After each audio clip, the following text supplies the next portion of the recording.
Ouvintes da Difusora, muito bom dia, bom sábado, bom domingo. Mais uma vez o quadro Personalidade da Semana. Hoje eu recebo aqui o pioneiro rondonense Ulrich Henke, mais conhecido como nossos amigos, entre os amigos, como Uli, né? Tem uma história fantástica em Marechal Cândido Rondon, a família Henke, e é sobre isso que nós vamos falar hoje no programa aí da quadra Personalidade da Semana, essa entrevista que vamos conduzir. Seu Uli, muito prazer em recebê-lo aqui na Difusora para essa entrevista hoje. Uma entrevista, uma interlocução, uma conversa com história. Mas eu agradeço pelo convite, que a gente pode falar um pouco de Marechal Cândido Rondon. Por isso a gente se dispõe aqui. Se eu faço algum erro, me desculpam, mas eu sempre, com a minha memória que eu tenho na minha vida, eu vim de 10 a 11 anos para Marechal Cândido Rondon e hoje estou com quase 82. Quase 82.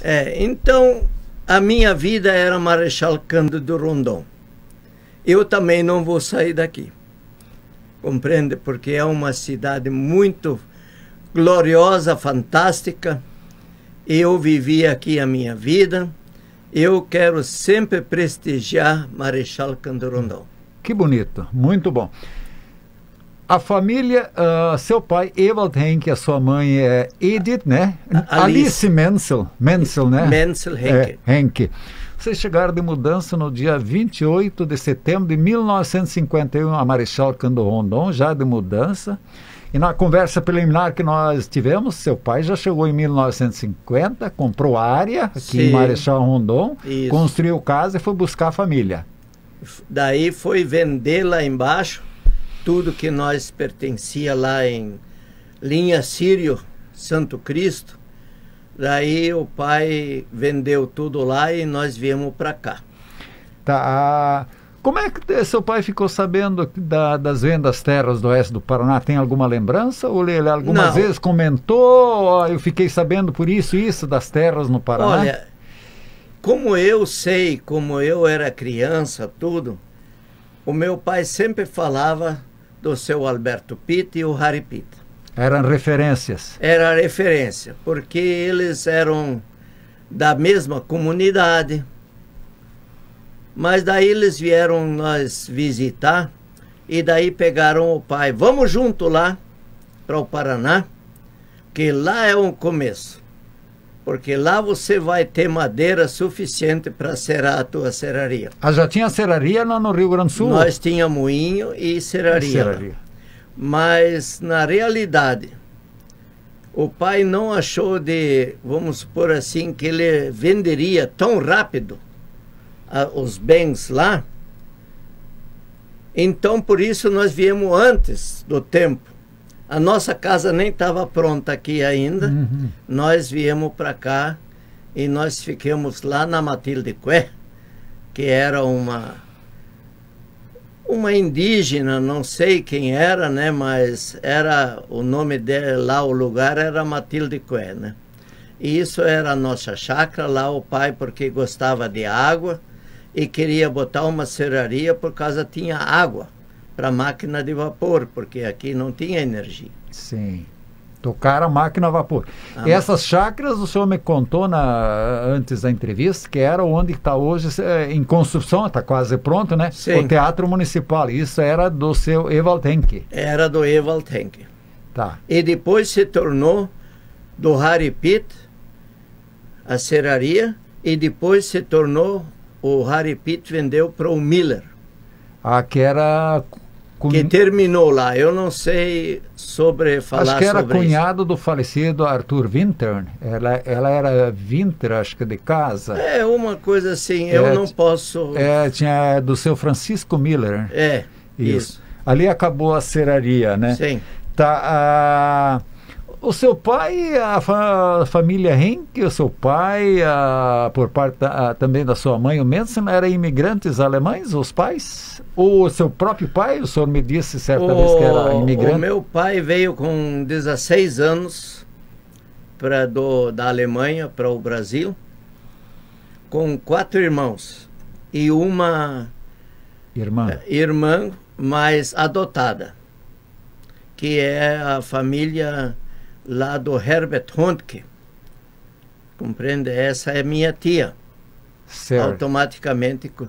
Mas são coisas que a gente se lembra muito sobre isso. E também pelo caminho que nós fizemos pelo Marechal Cândido Rondon aqui, é que nós, com a serraria não deu certo, daí o pai adotou para pegar para a agricultura. Certo. Ah, mexeu com a agricultura. Nós mexemos mais que 5 anos com a agricultura. Mas daí, nesse tempo, o pai não aguentou, porque ele tinha um problema que ele não podia ter sol na cabeça, o calor, tudo. Daí ele falou, eu vou começar moinho de novo. Compreende? Certo. Mas daí, quem veio aqui fazer o início, eu não sei, mas eu posso me lembrar que eu era criança, era um tal de Tucholke. Tucholke. Que iniciou o moinho. Um moinho que estava lá onde é que estava o Ingo Scherer, Ingo Pneus. Certo. Lá era nossas... daí o pai comprou aquele início de moinho, daí o pai... E nós, como a mãe, os filhos, nós era entre 5, nós fomos para a lavoura. A lavoura era nas chácaras? Na chácara do... Hoje é do Balco. No Balco. Ah, aqui mais para a Avenida Ilha Jacovelp, sim. É. E lá nós começamos de criar porco, animais. E uma coisa que eu quero deixar para os rondonenses aqui, que eu fui o primeiro leiteiro. Trazendo leite da chácara para a cidade. Para o Hotel Faiden e para a pensão lá do Hotel Brasil. Eu tinha que ir na aula. Certo. Que era o professor Frank. Ah, o senhor foi aluno da primeira turma do professor Osmar Labino Frank, na aula 12 de outubro, entre a Avenida Rio Grande do Sul e a Santa Catarina. Não, Rua 12 de outubro, acho. Isso, 12 de outubro, mas que ficava na quadra entre a Avenida Rio Grande do Sul e a Santa Catarina. Uhum. Interessante. E lá eu tinha que levar de manhã cedo sempre o leite e ia para a aula. Que era lá embaixo no Matilde Qué, que não era estrada reto para cima, nós tínhamos que passar lá perto do Rio Fundo e subir mais para cima, nós tínhamos 5 quilômetros para ir para... No Matilde Qué tinha que fazer esse contorno pelo Arroio Fundo para vir para o centro. Isso. Então essa avenida Rio Grande do Sul não estava toda aberta? Não, não. Nós não tinha nem daqui a Sarandi. Nós não tinha passagem. Nós só tinha até 4 pontos. Certo. E daí, porque a nossa mudança não veio por Vila Nova, Sarandi aqui. Veio por Margarida, por baixo ali. Quilômetro 10 e Guiporã curvado. Isso. E nós viemos aqui. O Hotel Faiden, quando nós entramos aqui, não era Faiden, era Tebe. Tebe, né? Foi os primeiros... os depois dois irmãos eu não sei Tebe. A transição que eles fizeram, mas ali depois se tornou Hotel Faiden. Mas ele estava só no esqueleto, não tinha nem tábua em redor. Quando vocês chegaram aqui em Marechal Rondon? Não tinha. Então nós fomos lá para Matilde Qué, ali embaixo, lá tinha um barracão da companhia, que lá tinha... O senhor, quando fala da companhia, o senhor fala da Maripá. Certo. E a Maripá, as mudanças que vinha, tinham lugar de 5 metros por 10 para colocar a mudança. Quantas mudanças caberia no... Naquele lá embaixo tinha 12. 12. E aqui no lado do Hotel Fiden também tinha um do outro. Tinha três. Três? Três. O terceiro era onde? Do lado onde é que tem a delegacia hoje. Tinha dois, para o lado onde é que está o RESC. Certo. Compreende? Que hoje é, né? Lá tinha dois barracões e um do lado onde é que estava a delegacia. E mais esse do Hotel Avenida aqui na frente? Sim, sim. O Hotel Avenida não se falava naquela época porque lá não tinha para ficar. Não, eu digo do outro lado eles tinham construído um barracão também para acomodar? Não, não. Não? Ou ali era só o empório? Isso depois. Sim, bem mais tarde, né? Compreende? Que nem o Hotel Brasil. O primeiro foi o Pensão Brasil. Certo.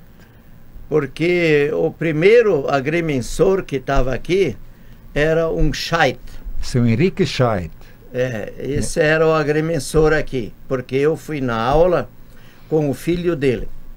Compreende? Então a gente se conhecia entre crianças. Eu posso só falar o que era de criança. Certo. Mas está correto? Compreende? Eu não posso falar com ninguém hoje, né? Que somos adultos. Eu já nem sei se vive ainda ou não. Certo. Compreende? Mas tudo bem. Então, naquela hora que nós viemos aqui, foi tudo isso que deu. Daí o pai comprou, por causa do moinho. O pai não conseguiu trabalhar na colônia. Daí ele comprou do seu Tucholke, porque a família dele, que era de Tupinambá, a família dele não quis vir para cá. Eu vou só cortar um pouquinho. Tá. Tupinambá, para quem não sabe, é lá no norte do Paraná, Bem, da onde que também veio o seu Lange, seu Gustavo Lange, né? Que teve o primeiro, o senhor depois vai entrar nesse detalhe, que também veio de lá. Sim. E quem trouxe a mudança dele ainda foi o Kurt Walter Raspo, que depois foi prefeito de Guaíra. Sim. Tá, o senhor vai contando. Eu Bem só isso. interrompendo só para dar os detalhes. Não, não. Daí, eles não vieram, daí o pai comprou do seu Tucholke, aquele moinho não funcionando. Mas ele comprou e daí o meu pai fez ele funcionar com uma pedra de fubá, aquele de fazer fubá. Os antigos conhecem bem, né? E um descascador de arroz. Então o pai foi trabalhar e nós trabalhamos na agricultura, na terra. Entende? Eu só sei que nós vendemos 2 chiqueiradas de porco, nós compramos 2 colônias. Rendia bem na época, a terra era barata e o porco tinha um bom preço. Lá em cima, né? Certo. Tá.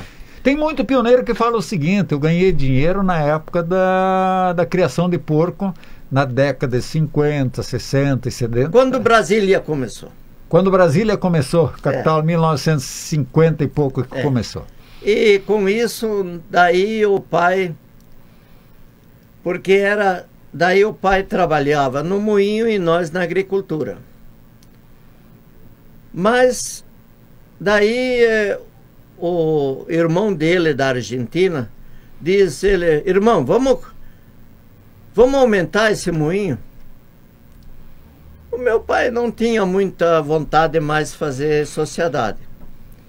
Mas daí começou, eu não sei se o pessoal muitas vezes conhece ou não, era o Schmidtão, que trouxe pessoal de Tupinambá, de Maringá, Sabáudia, que eu tenho lá de cima, no norte do Paraná, que começou o moinho em 1953. Daí...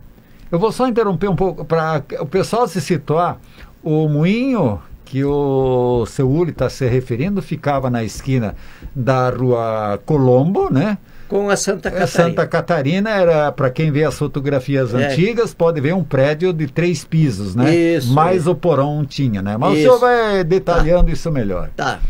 Daí o pai, que o Schmidtão veio e diz: ó, eu não vou vir mais para cá. E não estava nem bem pronto. Quem era o construtor era o senhor... Hartwig Schade? Isso. Eu não sabia o primeiro nome. Hartwig Schade. O Schade. Eu sabia. Aliás, foi um construtor extraordinário, construiu o Hospital Filadélfia, construiu várias pontes. A primeira ponte sobre o Rio São Francisco, entre Pato Bragado e Interris dele, é a obra. Sim. Então, nós tivemos vamos dizer, o privilégio de nós comprar outra vez um outro moinho, que nós compramos o primeiro ali do seu Torque, né, do outro, e compramos mais aquele do seu Schmidtão. Daí, em 1954, daí o meu pai foi para um moinho que é lá da Rua Colombo com a Santa Catarina. Daí nós começamos lá. Mas daí o pai pensou, fazer farinha de trigo com pedra? Não dava. Daí ele foi para Ijuí, Rio Grande do Sul, que ele era muito amigo lá, com os seus Grimm. Certo. Daí o seu Grimm falou, mas eu já arrumo um cilindro para você colocar lá. E daí nós colocamos um moinho de cilindro. No final nós tinha 4 cilindros, nós moía 250 sacos de trigo por dia, compreende?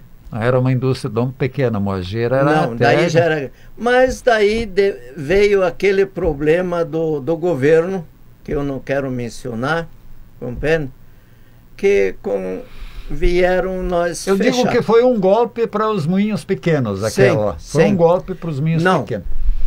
Nós podia funcionar. Certo. Mas nós não podia comprar e nem vender farinha. Compreende? Ah, é esse detalhe? De trigo. Certo.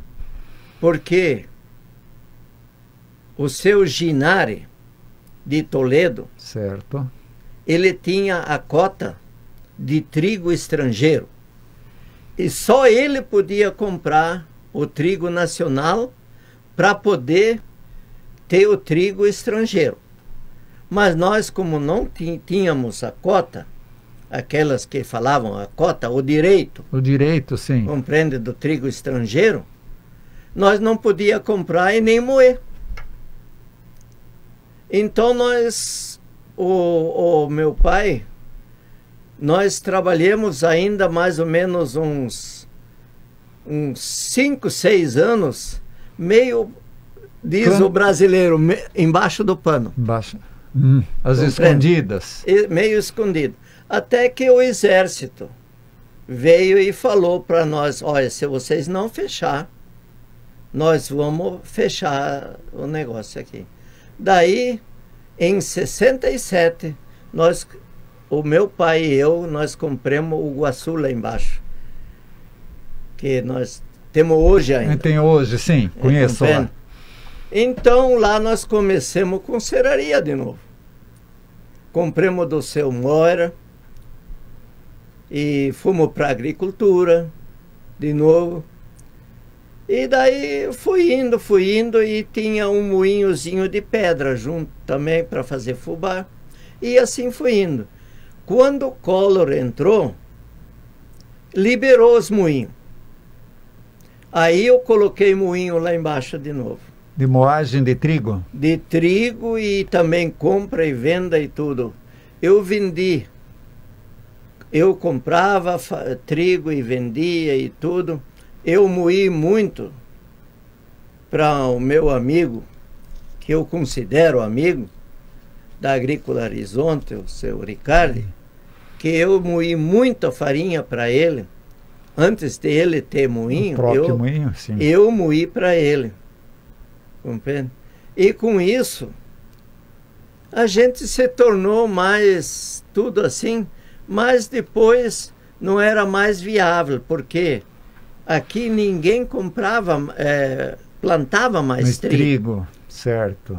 E com isso, nós não tínhamos mais para moer.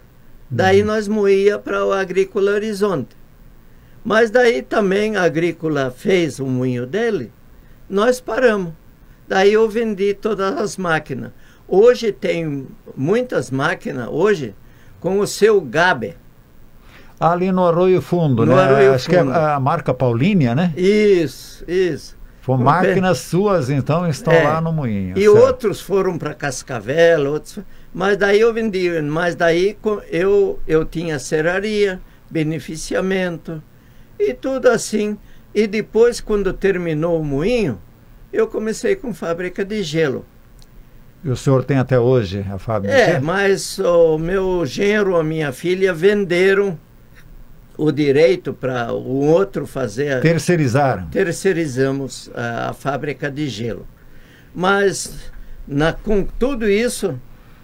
Eu tenho alegria que meu genro, minha filha, eles estão construindo a usina. Junto com a Minas Pal de Palotina.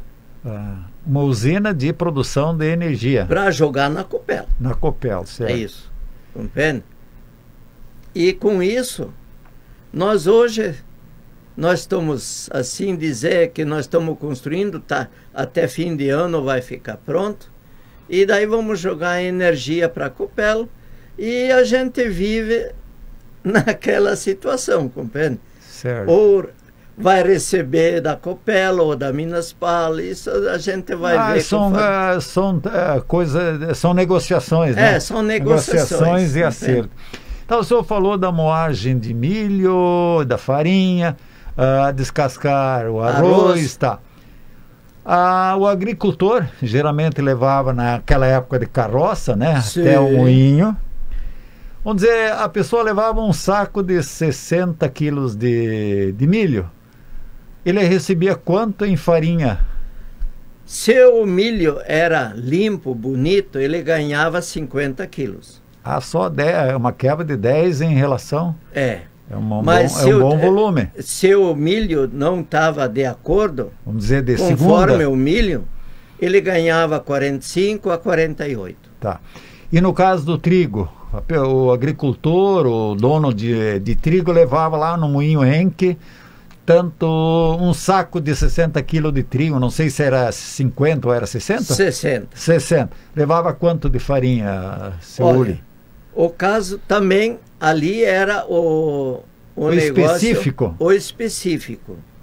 Se ele tinha um específico de 80, de 78 para cima, ele recebia de 36 a 38 quilos de farinha de trigo, primeira. De primeira. E daí recebia 4, 5 quilos de farinha segunda, que era mais preta. Certo. Mas a maioria não queria. Ele só queria a farinha de primeira. De primeira. Tá. E do arroz era 50 ou 60 também? Olha, o arroz era o seguinte, o que saía era dele. Nós não ficava nada. Só cobrava o serviço? Cobrava o serviço para descascar. Tá. A construção foi seu pai que terminou e foi fazendo o moinho crescer? Ele já logo no início já tinha os 3 pisos e o subsolo? Já no início. Ele só acabou a construção e montou o moinho. Compreende? Tanto lá embaixo, que vamos dizer, o fundamento embaixo, tudo isso já tinha feito.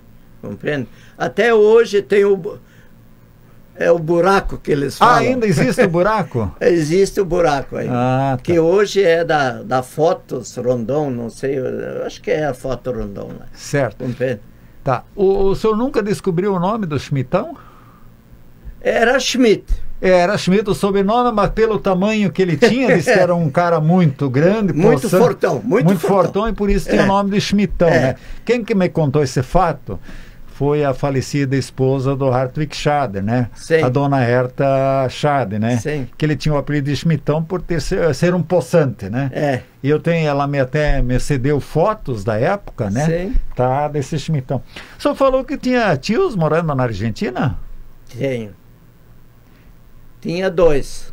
Irmãos do seu pai? Irmãos do meu pai. E tinha um aqui em Rondon, que era da Marcenaria Oeste, que era o Adolfo Henke. Isso era o meu tio. Era seu tio. Essa da Marcenaria Oeste também tinha alguma coisa com o falecido Tirling? Sim. O Tirling era genro do seu era sogro, vamos supor, o seu Adolfo era sogro. Ah, era sogro do seu... Sim, então, o Rudy. Ah, tá. Então a esposa do seu Tirley e a sua e seu pai eram irmãos? A esposa do Rudy Do tio Irley. era minha prima. Ah, era sua prima. Perfeito, então. Compreende? Aham. Tá, e, voltando um pouquinho, algum momento seu pai comentou por que saíram da Alemanha? Saíram da Alemanha ou de outra região?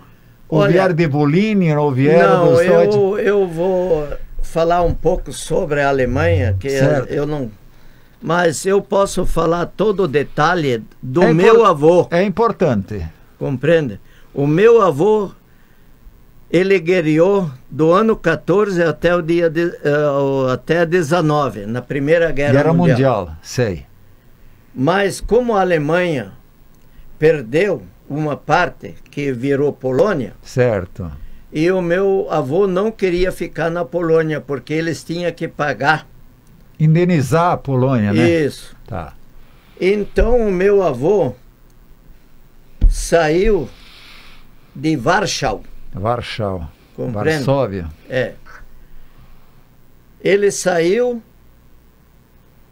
com 2 carroças e 2 juntas de cavalo, com a família dele, com 4 filhos, que era o seu Guilherme, o Willem, que era o Adolfo, que era o Evaldo, e era a filha adotada, que era do seu Herbert Hondke, que hoje ele, seu Selvino Hondke, o Armindo Hondke, não, né, mas era minha tia, mas adotada. Certo. Né? É uma consideração, mas sim um afeto que o senhor leva. Sim, eu levo sempre junto, compreende? Então, a gente chegou, quando meu avô saiu de lá, eles carregaram na carroça, em 2 carroças, levaram 2 meses para chegar em Portugal. Ah, embarcaram em Portugal? Eles chegaram lá, daí terminou a imigração para Estados Unidos. A ideia era ir para emigrar para os Estados Unidos? Sim, porque tinha aberto para os Estados Unidos. Então, o meu avô chegou lá, com os 4 filhos, com a filha. Daí ele ficou 2 meses deitado na imigração. Em Lisboa? É, lá no Porto. Compreende? Daí ele vendeu os cavalos, deu lá tudo, esse negócio, tudo. Daí ele estava esperando para ir para Estados Unidos, porque os meus familiares antigos, que da minha parte, eles estão mais nos Estados Unidos do que aqui no Brasil. Mas o meu avô chegou lá, fechou. Daí ficaram 2 meses deitado lá na imigração. Daí uma vez veio, abriu a imigração para o Brasil. Daí o avô veio e falou: ô filhos, vamos para o Brasil? Mas nós não conhecemos nada. Mas vamos lá. Daí levaram 1 mês lá de Portugal em cima do navio para chegar no Brasil, na Ilha das Flores. Na Ilha das Flores, no Rio de Janeiro. É. Lá ficaram mais 1 mês. Daí foram transferidos. Porto Alegre abriu ali para Guarani das Missões. Projeto de colonização de Guarani das Missões. Isso. 7 de setembro, República e tudo Juí, lá. toda aquela região lá que era Santa Rosa. Daí eles chegaram em Porto Alegre, daí ficaram mais 1 semana lá, daí o trem foi até Santo Ângelo. Eu estou falando o que meu avô falou para mim. Claro, mas é correto o que o senhor está fazendo. Tá vendo? Daí eles foram até Santo Ângelo, ficaram mais 1 semana lá. Daí pegaram carroça com a mudança deles e foram até Guarani das Missões. Daí o meu avô ganhou 3 colônias lá, para dizer assim. Certo. Né? Para cada filho, meia colônia e para ele 1 colônia. Daí eles começaram na linha 7 de setembro. Daí isso foi no no ano 38, 39, meu avô queria voltar para o Brasil, para a Alemanha de qualquer jeito.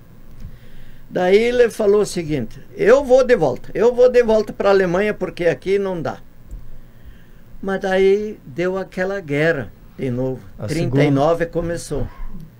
Aí o meu avô não conseguiu de ir para a Alemanha, mas ele estava com as malas prontas. Mas não conseguiram vender aquela terra lá para ir embora. Certo. Daí os meus tios, os dois que foram para a Alemanha, o Wilhelm e o Fritz, que vamos dizer assim, né? Foram para a Argentina trabalhar, porque lá era bom e tudo. E o pai e o seu Adolfo, que ficaram junto com o pai dele, com o meu avô, né? Então o meu pai começou um moinho em 7 de setembro. Mas lá não tinha jeito de... Não tinha movimento, cliente, não tinha cliente. Nada, não tinha isso e aquilo, porque naquela época não tinha gasolina, não tinha nada, era tudo gás pobre naquela época. Certo. Então, o seu Willy Feuerhamel, que era um dentista lá naquela época, ele disse: Evaldo, vamos lá para a linha Sírio, Santo Cristo, lá para dentro. Lá. O pai entrou lá para dentro e nós fizemos um moinho, fiquemos lá de 8 a 9 anos. Se deu bem lá? Se deu bem, e daí ele veio para Marechal. Tá. Os seus tios, irmãos do seu pai, que foram para a Argentina, foram para que cidade, para que região? Lá em... região, a província de Misiones ou não? Misiones, Uberá. Ah, Uberá, essa região, conheço. Compreende? Certo. Aquela parte aqui mais embaixo. Aliás, que é bem colonizada essa região de Uberá por pessoal do Rio Grande do Sul. Aí para cima já, para Puerto Rico. Eu tinha muita amizade com o meu primo, que era o Erat Henk, que era em Uberá. Nós fomos se visitar muito porque, né, ele vinha nos visitar, eu ia visitar ele, compreende? Quando a minha primeira esposa estava viva, certo. Compreende? Aí também a minha irmã, que é... ele vinha até Marechal aqui? Ele vinha para cá. Ah, certo. Compreende? E daí nós tínhamos mais contato. Daí nós também ia lá. Mas, sabe, a Argentina é Argentina. Certo. Daí depois ele faleceu e nós não temos mais contato com as primas, com ninguém nós visita mais também. Não tem mais contato. Nós não temos mais contato com eles. Tá. Eu não entendi antes bem certo. Só veio o seu avô ou veio a avó também? Veio a avó também. Ah, veio também. Veio o casal com os 4 filhos. 4 filhos e a filha adotada. Que é... 3 permaneceram no Brasil e 2 foram para a Argentina. 2 foram para a Argentina e os 3 ficaram aqui. Por parte da sua mãe, Alice Menzel, também veio da Alemanha? Ou já eram... Veio. Os pais dela vieram da Alemanha. O senhor sabe mais ou menos de que lugar? Porque a gente tem muita gente nessa região de Juína, no Rio Grande do Sul, que são os Deutsche Volga, os alemães russos, temos os de Volhynia, que é hoje da Ucrânia. Mas nós, pela parte dos Menzel... Menzel, sim. Que meu pai casou com a filha do Menzel, eles vieram de lá. Mas eu tenho muito pouco assim história sobre os Menzel. Eu conhecia o meu tio, o outro tio, um ficou na Argentina, depois ele veio para Guaíra, depois ele voltou para a Argentina de novo. Eu não sei, mas nós era assim, compreende? De pouco contato do lado da mãe com o parentesco do lado da mãe, né? Isso. E a minha tia, uma delas, da minha irmã, vamos supor, irmã da minha mãe, ela era casada com o Erat Waldorf, que é parente do Alcides. Do Alcides Waldorf. Compreende? Que estavam morando em Guaíra, mas são os dois falecidos já. Compreende? Então, a gente tem assim, a gente vai caindo fora do parentesco. Certo. Porque um não procura o outro não vai lá, outro por causa disso, outro por causa daquilo. Mas isso é uma coisa bem natural, Uli, porque a idade também chega, a pessoa tem aquele sentimento, aquela coisa de ficar mais em casa, tá? Já não tem mais aquele vigor de viajar muito, vou visitar parente, aí procura ficar mais em casa. Claro, não é uma coisa de todos assim. Tem gente que com 85, 90 anos continua viajando e gosta de viajar, né? Mantém a saúde. Né? Não, que nem nós com o seu Adolfo, que era da marcenaria. Certo. Nós tínhamos muito contato, tudo isso aí, né? Mas a esposa dele não se dava com o meu pai e com minha mãe. Então, sabe... Tinha suas razões, e talvez ela não entender dela... Não vou falar o motivo, eu não, tá certo, não quero entrar nesse detalhe. E nem faço questão, tá? Compreende? O senhor tinha a irmã, a Enid, a Anitta e a Lori, né? São suas irmãs? Isso, a Enid está em Quatro Pontes hoje. Em Quatro Pontes. Aí o senhor tinha os irmãos Willy e Kurt... Né? Dois irmãos. Sim, sim. O Kurt veio a falecer lá na Bahia, né? Lá na Bahia. Que era o pai do Norberto, né? Isso. Lá em Luiz Eduardo Magalhães, o Beto, né? Mais conhecido. Tá. O Willy chegou a morar aqui ou saiu ou saiu de Marechal? Sim. Ele casou com a prima do Alcides. Ah, tá. E permaneceu morando aqui em Marechal? Um tempo, ele tinha olaria em Planalto. Certo. Compreende? Depois ele vendeu, ele era sócio com o pai e nós lá embaixo na serraria. Depois ele construiu a olaria, daí ele vendeu a olaria e foi para Mato Grosso, São Félix do Araguaia. São Félix do Araguaia. É tão pouco que a gente escuta bem esse nome na televisão e no rádio e notícia de lá. Mas rondonense ter ido morar em São Félix do Araguaia, para mim é surpresa. 37 anos atrás. Mas o senhor tem notícia de mais algum rondonense que foi para São Félix do Araguaia? Tem do sul, mas de Rondon não sei. De Rondon, para mim, é totalmente estranho. Mas sabe por quê? É uma curiosidade que eu tenho em saber. Porque o seu Waldorf, o Fritz Waldorf, que acho que é primo do Alcides, eles tinham sócio, o Willy e o Fritz. Certo. Frederico, que seja, compreende? Eles tinham olaria, mas eles não foram bem. Certo. E daí, pela parte do meu irmão, o seu Buchholz, de Nova Santa Rosa, comprou a parte do meu irmão. Mas daí ele diz, eu compro, mas você tem que pegar a terra lá em Luciara, São Félix do Araguaia. Uma parte lá. E daí nós fomos para lá e olhamos, sabe? Certo. A gente... Nós gostamos. Terra boa. Plano. Plano, bonito, cerrado, tudo. Não, ótimo. Compreende? E com isso, aí ele foi de mudança para lá. Compreende? E faz 37 anos agora que ele foi para lá. Mas nesse tempo ele faz 3 ou 4 anos que ele faleceu, compreende? Mas a minha cunhada está lá, os meus sobrinhos estão lá. Então o meu irmão e eu somos sócios lá, eu tenho uma parte da fazenda lá, compreende? Lá em São Félix do Araguaia. São Félix do Araguaia. Eu tenho saudade de chegar lá, pescar. Lá você pega peixe. Pega peixe ainda. Mas o senhor sempre foi pescador? Eu sempre fui. Sempre? Sempre. Eu sempre gosto até hoje. Até hoje. Mas hoje minha idade já não posso, como diz, erguer mais os pés para entrar no barco. Paranazão também já não está mais para peixe como era, né? Nos tempos de 1950 e 60, né? O senhor estima mais ou menos a quantidade em toneladas de quanto quanto milho vocês chegaram a moer? Ah, não, isso nunca a gente vai saber, porque nós moíamos.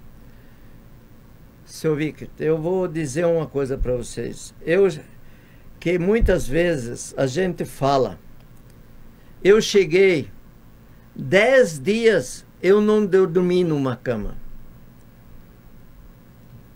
Eu estava moendo dia e noite para servir o povo que entrava aqui. Em um dia que nós estávamos morando lá no Iguaçu, na Matilde Cuen? Matilde Cuen, entraram 27 mudanças num dia. Aqui no município de Rondon? Não, aqui em Rondon. Ah, na cidade. Aqui que passaram por aqui.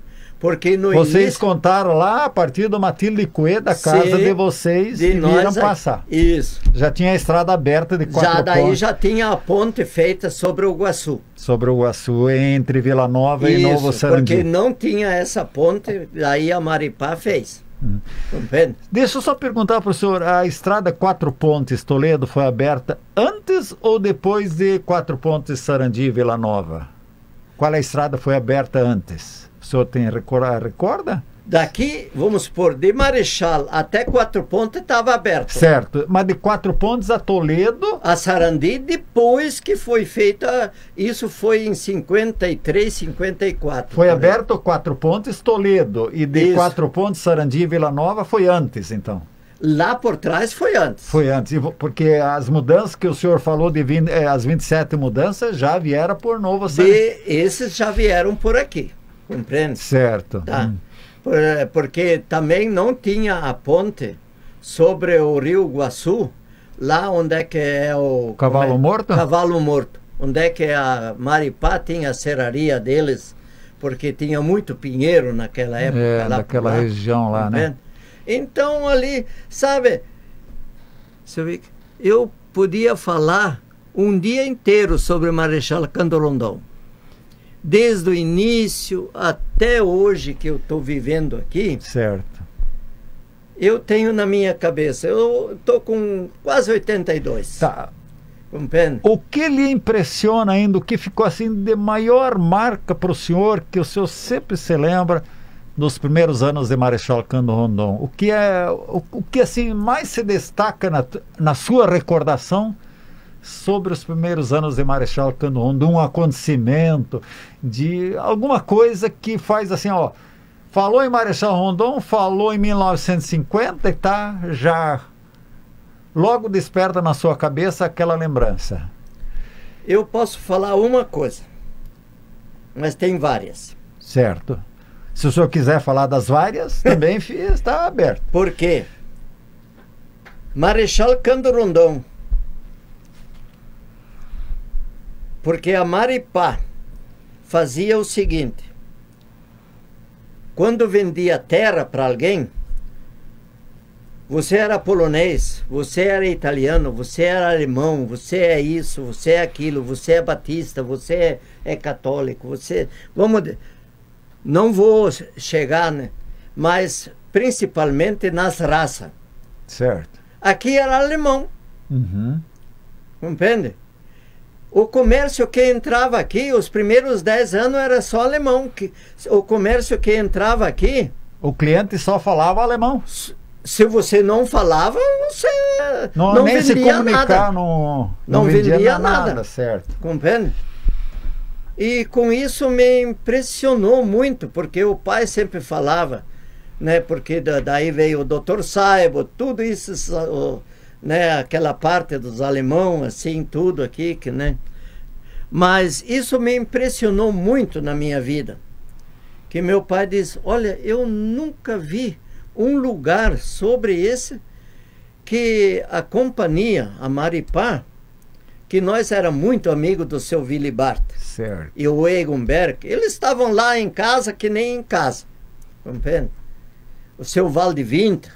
Nosso primeiro vereador de Marechal Cândido Rondon na Câmara de Toledo, eleito no dia 9 de novembro de 1952, e o vereador da época o mais votado né? Sim.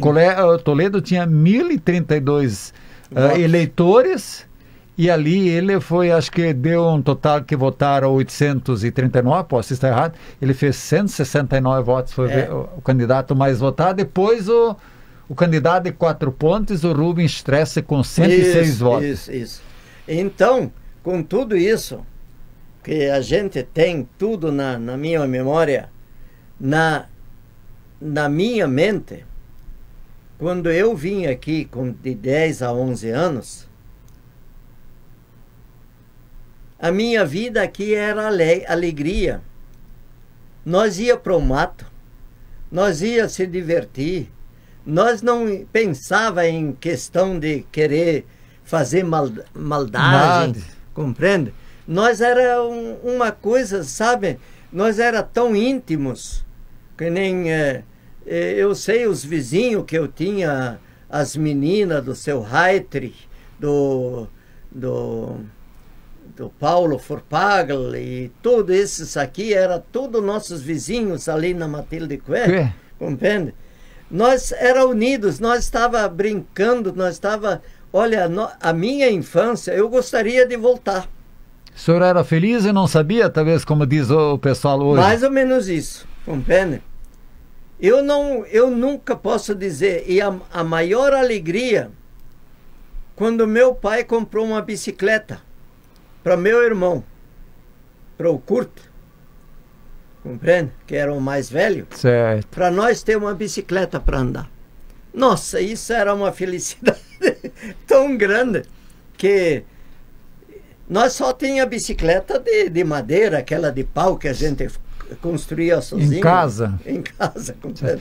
Mas eu tenho tantas saudades do tempo de Marechal quando começou aqui, tanto da escola, dos meus amigos da escola, de tudo. Eu sei, o primeiro açougueiro era o Koch. Seu Helmut Koch. O Helmut Koch, E depois era o Krug e não sei o que mais lá para frente. Que também os Sturm, que vieram aqui também, compreende? E assim foi indo. O senhor, colocando, o senhor viveu a história de Marechal Rondon desde o começo até aqui, hoje. Até hoje. Dia 9 de novembro de 2021. De 21. O senhor viveu o dia a dia dessa cidade. Sempre. Porque o senhor nunca saiu daqui. Não. Né? E a família Henke teve uma contribuição enorme pelo desenvolvimento dessa cidade, por justamente ter esse moinho grande que atendeu tão bem os pioneiros. Não, eu só quero...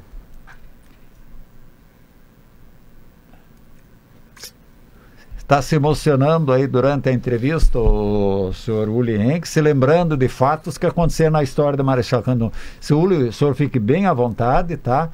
Eu sei que é muito bom recordar e às vezes as lágrimas vêm para quando você se recorda essas histórias que o senhor viveu, e o seu pai aí fez todo esse pioneirismo junto com a sua mãe, melhorando a vida de muita gente, contribuindo com o moinho, onde que eles traziam o trigo, o milho, o arroz, e era a alimentação básica desses pioneiros era essa farinha de milho, de trigo e o arroz que descascava. Então eu sei que o senhor se emociona com isso, porque até eu concordo com o senhor que é muito bonito, um gesto bonito do senhor se emocionar, porque toca o coração tudo que seu falecido pai, seu falecida mãe, os seus irmãos realizaram aqui em Marechal Rondon. Tem muita gente que meu pai sustentou. Que bom. Um gesto de grandeza, de boa vontade, coração cristão. Que até hoje nunca vieram pedir quanto eu devo. Eu tenho guardado em casa, mas nunca vou cobrar deles. Tá certo. Porque foi um gesto de boa vontade do seu pai, né? Do meu pai. Fornecendo farinha, fornecendo arroz, farinha de milho para ter um pão em casa. Muitas vezes o pai diz, não, pega, leva, não precisa pagar nada. Leva. De bom coração, tem ajudado muitos e muitos pioneiros. Olha, lhe dou razão quando o senhor se emociona e vem as lágrimas ao recordar a boa vontade, o gesto cristão do seu falecido pai, com certeza com o apoio da sua falecida mãe, Dona Alice, aí, tudo em família, nessa construção dessa grandeza de Marechal Rondon. E muitas jovens também daqui de Marechal Rondon trabalharam no moinho do seu Henke. Eu recebi esse dia, o Araldo Altman ainda falou, colocou no Facebook perguntando quem trabalhou no moinho Henke, que na verdade o nome do moinho era Fronteira, né? Mas ninguém conhecia por Fronteira, era o moinho Henke, né? É uma história muito bonita. Tá. Nós voltando. Certo. Uma personalidade mais especial, assim, que eu falo, que eu quero falar, porque a minha família, o seu Evaldo, foi o primeiro batista evangélico. E os cultos da igreja... O primeiro batista culto, sim. Foi feito na nossa igreja, isso, na nossa casa. Na casa do seu pai, isso eu tenho anotado, sim. Compreende? E nós estivemos aqui, depois vieram mais... Batistas, que eu quero mencionar, especialmente o seu Gustavo Lange, que veio também de Tupinambá, lá do norte do Paraná, que tinha migrado do Rio Grande do Sul para Tupinambá, no norte do Paraná. E de lá... Ele veio para cá, foi a primeira padaria em Marechal Rondon. Em Marechal Cândido Rondon, porque eu era muito amigo tanto do Reinhard, o Geraldo já faleceu, do Valde ainda está aí, compreende? A Tusnelda. Então eu quero mencionar, porque o seu Lange tinha o poder da palavra. Ele trazia a palavra de Deus muito bom. Ele gostava de cantar também. Então...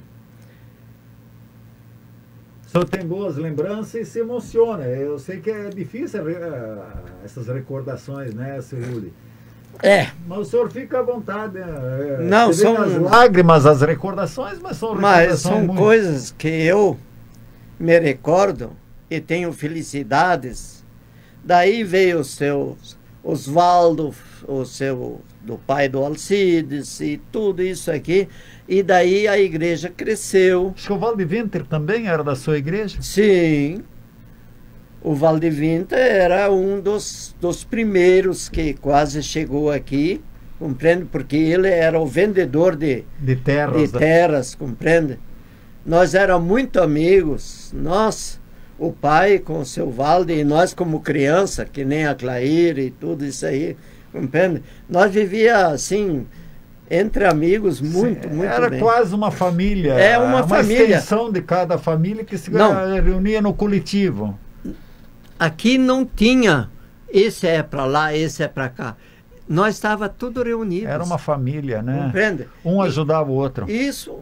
Não tinha. Quando um chegava, eu preciso aquilo. Está aqui. Se eu tenho, eu vou ter. Diz que quando também alguém chegava com a mudança, os vizinhos logo iam lá ajudar a descarregar a mudança, saía foguetório, uma animação logo para animar ele no novo. Mas são coisas, viu, que eu quero deixar. Eu quero só deixar umas saudades de Marechal Cândido Rondon para todo o pessoal que veio como pioneiro. Muitos falam que era pioneiro, mas... isso já vieram em 68, 67. Claro, são pioneiros. Não vou dizer que não são. Mas um que iniciou Marechal Cândido Rondon, eu posso contar um por um quem estava aqui. Era o seu Jacobus, o seu Erich Richter, tudo aqueles... Seu Heinrich. Os Heinrich, Anton os dois irmãos. O Rockenbach. O Rockenbach veio depois de nós. Veio depois de você. Porque diz aqueles três pioneiros que derrubaram as primeiras árvores, que foi o Anton Rockenbach, o seu Heinrich e o... Sim. Mas depois a gente descobriu que na mesma época também estava aqui já o Benno Weyrich junto com os... o Benno Weyrich era a primeira família que veio assim para dizer... Diz que foi para morar aqui, mas ali, quando nós viemos, o seu Benno Weyrich já estava. Já estava aqui. Uli, estão me avisando que nós já conversamos 1 hora. Quero te agradecer por atender o nosso convite. Nós nem falamos ainda do Esporte Clube Flamengo, no qual o senhor era um grande craque, né? Então temos muito ainda para conversar. Vamos ver se numa outra oportunidade nós voltamos a conversar. Eu lhe agradeço por atender o nosso convite. E eu acho que, olha, a sua entrevista aí foi um testemunho histórico de Marechal Cândido Rondon enorme. Muito obrigado. E até uma próxima oportunidade. Eu agradeço, senhor Victor, que tudo... Se eu falei uma coisa demais, não, creio tira que não. fora. Tira fora. Não, acho que não. E não se preocupe que o senhor falou mal. Porque eu tenho uma coisa que um professor da Alemanha me falou um dia, né? Porque eu falei de gramática, quem deu alguma dificuldade em falar um alemão, aí ele me diz, eu não sei por que você está te importando isso. Entre a gramática e entender o que nós dois falamos, qual é a melhor parte? É a gente se entender. Se falou errado, não falou errado, mas se conseguiu transmitir, beleza. Eu só quero falar uma coisa para o senhor ainda. Certo. A minha esposa mandou saudações para o senhor e abraço, e pelas músicas alemãs. E é para tocar mais música alemã dos amigos. Então tá bom, eu sei que são apreciadores desses dois irmãos alemães lá que tem o nome de amigo. Tá bom. Ouvintes, muito obrigado, até uma próxima oportunidade.